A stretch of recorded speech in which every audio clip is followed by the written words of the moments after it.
좀 도와주십시오. 송금주 의원입니다. 아니 저도 100% 동감합니다. 네. 그런 분에 동감하는데. 네? 아니 이철희 의원이 도와주십시오 건 처음 봐가지고요. 납작. 아니 그러니까 보니까 역시 여당이 됐습니다. 과거의 여당의 결하고 비슷한. 북한 미사일 나오고 경제 위기 나오고. 근데 사실 과거의 여당이 이렇게 납작 엎드리지는 않았어요. 그렇죠. 우리가 뭐가 잘못했는데 그러면서 끝까지 버텼지. 민생 때문에 아니, 당신들이. 예. 이철희 의원님 방금 발언과 과거 얘기하지 맙시다. 미래 얘기를 해야지 왜 과거 얘기를 해요. 그러니까 청와대 비서실장 나오셔서 바로 조치를 취하신 거는 합당하다고 생각합니다. 근데 이제 잠깐만요. 네. 자유한국당 정유섭 의원님이 과거 얘기는 하지 맙시다라고 하신 거죠. 네. 목소리를 아직 사람들이 모르기 때문에 목소리 지문이 아직 귀에 안 박혔어요. 아니 저는 그래요. 과거에 아니, 발음 타이밍은 아니고요. 네. 발음은 송금주 의원님이 하셔야 되는데 목소리 툭 튀어나와서 다 웃었는데 왜 웃었는지 목소리만으로 모르실 것 같아요. 제가 설명을 드린 거고요. 예. 계속 할까요? 네네. 네. 송금주 의원입니다. 청와대 비서실장이 직접 신속하게 나와서 입장을 발표하신 건 잘하신 것 같아요. 그리고 이제 그렇기 때문에 논의의 물꼬가 튀었고 아까 이철희 의원님 말씀하신 것처럼 이 문제가 인준을 안 하는 것까지 가지는 않을 거라고 저는 생각합니다. 또 국민의당 입장에서도 적극적으로 호남 출신이어서 그렇지 않습니다. 이 정부 문재인 정부가 잘하길 바라는 마음에서 지금 여러 가지 하자나 흠결에 대해서 적극적인 입장을 밝히지 않는 건데요. 다만 이 공을 갖다가 야당에 던져놓고 야당에서 어떻게 입장을 바꿔달라 이렇게 해서는 안 될 것 같습니다. 우원식 원내대표께서 어제 하신 것처럼 또 청와대에서 적극적으로 개입하는 것처럼 야당들을 설득하는 그리고 좀 명분을 제시해줘야 되지 않을까 이렇게 생각합니다. 예, 진수입니다. 세상에 이런 야당들이 과거에 있었습니까? 이런 야당들을 가진 건 여당 행복하게 생각하셔야 돼요.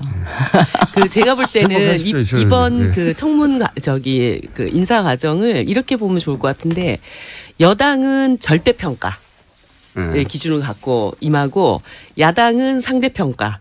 이 기준을 갖고 임해서 그 안에서 어떤 공통점이 찾아지지 않을까. 그러니까 여당 입장에서는 대통령께서 하신 말씀에 절대적으로 부응하기 위한 노력을 좀 해나가면서 야당의 입장에서는 그런 과정에서 문제가 발생하면 문제 제기는 하되 어떤 상대평가에서 뭔가 이렇게 초기에 국정을 좀 안정시키는데 협치를 해나갈 수 있는 뭐 그런 노력 이런 것이 잘 어우러지면 좋겠다 이런 생각이 들었습니다. 저도 이제 말씀드리면 자유한국당에 예, 정유섭 의원입니다.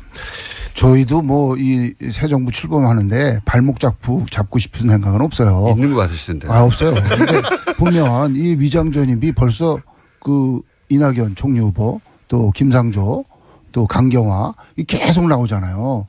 그러니까 기준은 분명히 하고 또 문 대통령이 후보 시절에 얘기한 5대 배제 원칙을 절대 임명 안 하겠다고 했던 거에 대한 유감 표명은 있어야죠. 그리고 정치적인 타협을 해야지. 이게 계속 나올 겁니다. 그렇지 않으면 이 문제 가지고 계속 후보 하나하나마다 낙마시키는 문제 가지고 싸워야 되니까 유감 표명하실 걸 하시고 정치적으로 타협할 걸 하고 그게 해결책이 아닌가 그렇게 생각을 해요. 다들 이철희 의원님을 바라봅니다. 제가 이번에 그 과정에서 좀 아쉬웠던 게 김상조 교수님 건이었는데 갑자기 이제 이낙연 총리 인사청문 과정에서 김상조도 막 이러면서 이제 좀 업되는 게 있었잖아요. 근데 나중에 보니까 김상조 교수의 내용은 사실 위장전입이라고 얘기하기가 굉장히 좀 뭐 우편물 받으려고 주소 이전해놓고 이랬던 과정이더라고요. 그래서 자기 집에 살지만 않으면 다 위장전입이니까요. 그래서 제가 좀 아쉬웠던 게 뭐였냐면 강경화 그 장관 인사를 미리 위장전입 문제를 미리 이제 공개를 했잖아요. 그럴 때 김상조 교수님도 이렇게 사전에 이거를 파악했을 때 국민들이 위장전입이라고 이렇게 인식하지 않을 수 있는 이런 과정이 있었는데 우리가 봤던 이거는 큰 문제가 아니었습니다를 미리 딱 얘기를 했으면 거기에다가 위장전입이라는 표현을 굳이 쓰면서 근데 그거 말고는 표현 단어가 없어요. 법적으로는 위장전입이에요. 예. 그래서 그거를 미리 강경화 내정자처럼 공개를 했었으면 좋았지 않았을까 이런 생각이 들더라고요. 미리 이제 청와대에서 판단하지 않고. 김상조 교수의 얘기가 나와서 말인데 그 위장이 될 수가 없잖아요. 왜냐하면 본인은 미국 가 있는데 주소 우편물 받기 위해서 어떤 주소를 해놓은 거는 위장전입이라는. 아니 그러니까 위장하려도 위장이 안 되는 사실이기 때문에 이런 거는 좀 구분해 주는 게 맞다는 그러니까 거죠. 차제에 이제 그런 기준들을 조금 구체화하자는 거죠. 주민법도 그럼 좀 바꿔야 되는 게 아닌가. 만약에 그렇다면 있잖아요. 지금은 전부 다 위장전입인데 착한 위장전이라고 할 수도 없고 어쩔 수 없는 위장전이라고 할 수도 없고. 자, 1부 여기서 마치고 2부 여기서 마치고 3부에 다시 만나겠습니다. 이철희 의원, 정유섭 의원, 송금주 의원, 진주 의원, 이정미 의원 만나고 있습니다. 프레스 씨가 있고 뉴스공장에는 5당 안보회의가 있습니다. 이철희, 정유섭, 송금주, 진수희, 이정미 의원 5분 나와 계시고요. 5당에서 이낙연 총리 후보자 인준 문제 가지고 2부에서는 한참 얘기했고 이철희 의원이 한번 봐달라고 도와달라고 그랬어요. 도와달라고 한번 봐달라고. 예. 낮은 자세로.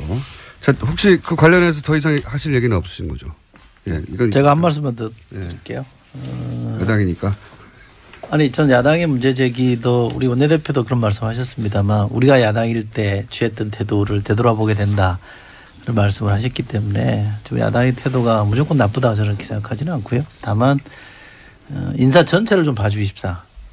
그러니까 인사 전체 뭐 이낙연 총리 후보자뿐만 아니라 뭐 전체적으로 지금 코드 인사 안 하잖아요. 가장 가까운 분들은 지금 뭐 해외로 나가고 출국할 정도로 코드 인사 안 하고 이른바 수첩 인사 안 하고 넓게 탕평 인사를 하고 있는 것도 좀 봐주십사.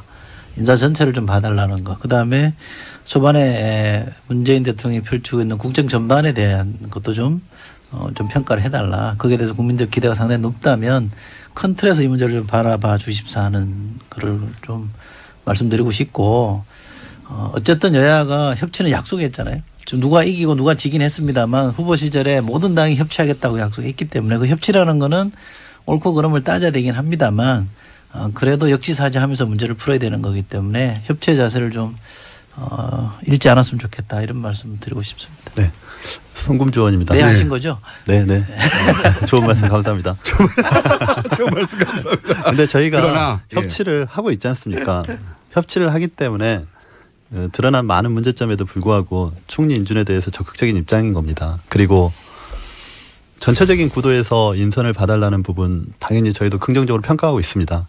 근데 그 부분은 그 부분인 것이고 또 개별 그 지명자에 대해서는 별도로 또 검증은 있어야 되는 것이고 그것이 법이 원하는 인사청문회 제도 그 바른 취지 아니겠습니까? 그런 것이고 이제 문재인 대통령께서 전반적으로 굉장히 잘하고 계십니다. 그렇기 때문에 이렇게 진한 허니문 기간을 갖고 계신 것 아닌가 싶고 다만 저희가 이제 우려하는 부분은 그 문재인 대통령의 그 청와대 들어가서의 어떤 행태적인 부분, 격이 없는 대화, 커피 타임을 갖고 또 보좌관들과의 사이에서 수석비서관 사이에서 대화를 통해서 어떤 국정 운영 방식을 정하는 그런 태도에 대한 부분들이 박근혜 전 대통령과 너무 다르기 때문에 이 진한 허니문 기간에 더더욱 국민들이 또 환호하고 또 지지하는 것 아니겠습니까? 그러나 그 부분과 이제 나타나는 이제 국정 운영 능력에 대한 부분은 별도인 것입니다. 그래서 그런 국정 운영에 대한 그 능력을 어떻게 보여줄 것이냐의 부분은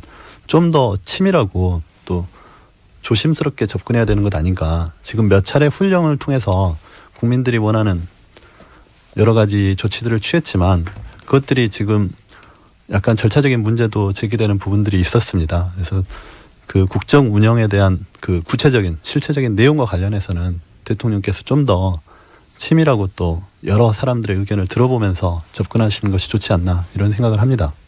이제 그렇게 할 겁니다. 네. 아니 지금 그렇게 안 하실까 봐 저희가 우려를 제기하는 아니 거니까. 그렇게 할 겁니다. 지금 하는 거 보면 알잖아요. 될라면은 떡잎부터 알아본다고.